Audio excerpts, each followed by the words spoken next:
અંકલેશ્વર શહેરમાં પેટ્રોલિંગમાં રહેલ એસઓજી ટીમ સુરેશભાઈને જયેશ પ્રજાપતિના બોગસ માર્કશીટ અને સર્ટિફિકેટનું ગોરખ ધંધો કરતો હોવાની બાતમી મળી હતી. હેપી કોમ્પ્લેક્સમાં રોયલ એકેડમી કોમ્પ્યુટર ક્લાસીસની આરમાં ધોરણ 10, 12 અને આઈટીઆઈની ડુપ્લિકેટ માર્કશીટ સર્ટિફિકેટ બનાવી આપતો હતો. ભરૂચ એસઓજીએ ગત 13 નવેમ્બર જયેશ પ્રજાપતિના ક્લાસમાં દરોડા પાડ્યો હતો. ક્લાસીસમાંથી Delhi board, Gandhinagar Mahatma Gandhi vocational industrial vocational training secondary school examination certificate, provisional national trade certificate, science, આઈટીઆઈની વિવિધ 21 માર્કશીટો અને સર્ટિફિકેટો મળી આવ્યા હતા. આરોપી બોગસ સર્ટિફિકેટ બનાવવાના 15,000 રૂપિયા લેતો હતો, જે દિલ્હીના કોઈ શખ્સ પાસેથી બનાવી તેને ઓનલાઈન 7,500 પેમેન્ટ કરતા આરોપી જયેશ પ્રજાપતિ પાસેથી પોલીસને દિલ્હીના ભેજાબાજનો માત્ર મોબાઈલ નંબર જ મળી આવ્યો હતો, જેના આધારે એસઓજીએ એક ટીમ દિલ્હી રવાના કરી હતી. જોકે ગુનો દાખલ થયા બાદ આરોપી ચંદન પ્રભાકર પાંડે જૂનો મોબાઈલ નંબર બંધ કરી અંડરગ્રાઉન્ડ થયો હતો. ભરૂચ એસઓજી ટીમ દિલ્હીમાં ધામા નાખી આખરે આરોપીની ધરપકડ કરી હતી. મુખ્ય સૂત્રધાર દિલ્હીના ચંદન પાંડે પાસેથી પણ 42 અલગ અલગ બોગસ પ્રમાણપત્રો તેમજ મહાત્મા ગાંધી ઇન્ડસ્ટ્રીયલનો સિક્કો, મોબાઈલ, કોમ્પ્યુટર સહિત મુદ્દામાલ કબજે કરી કાયદેસરની કાર્યવાહી હાથ ધરાઈ છે. ભરૂચ પોલીસ કે ભરૂચ એસઓજી એટલે કે સ્પેશિયલ ઓપરેશન ગ્રુપના પીઆઈ શ્રી એવી પાણમિયા દ્વારા એક એટીએસના ચાર્ટર મુજબ એક ખૂબ મહત્વની કામગીરી કરવામાં આવે છે.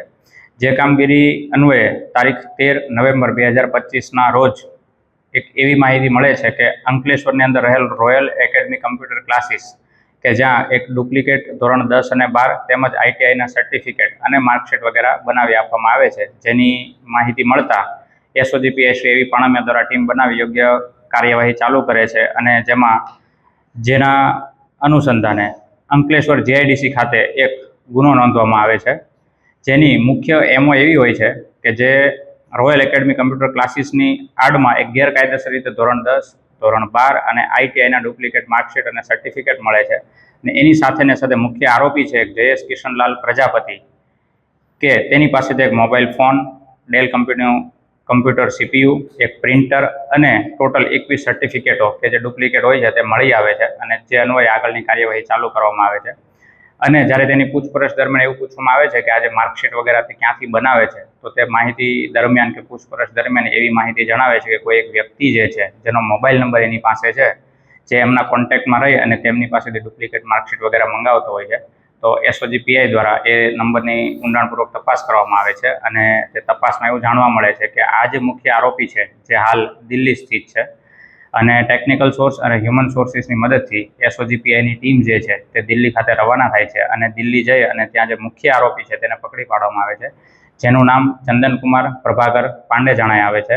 અને તે ત્યાં દિલ્હી ખાતે વજીરપુર ઇન્ડસ્ટ્રીયલ એરિયામાં રહેતો હોય છે અને ત્યાં સર્ચ ઓપરેશન કરતા તેમની પાસેથી પણ ડુપ્લિકેટ સર્ટિફિકેટ અને પ્રમાણપત્રો ટોટલ 42, આ ઉપરાંત મહાત્મા ગાંધી ઇન્સ્ટિટ્યૂટનો એક સ્ટેમ્પ એક મળી આવે છે, એક મોબાઈલ, એક લેપટોપ વગેરે વસ્તુ મળી આવે છે અને ત્યાંથી ટ્રાન્ઝિટ રિમાન્ડ લઈ ભરૂચ લઈ આવવામાં આવે છે અને આગળની કાયદેસરની કાર્યવાહી હાલ ચાલુ છે.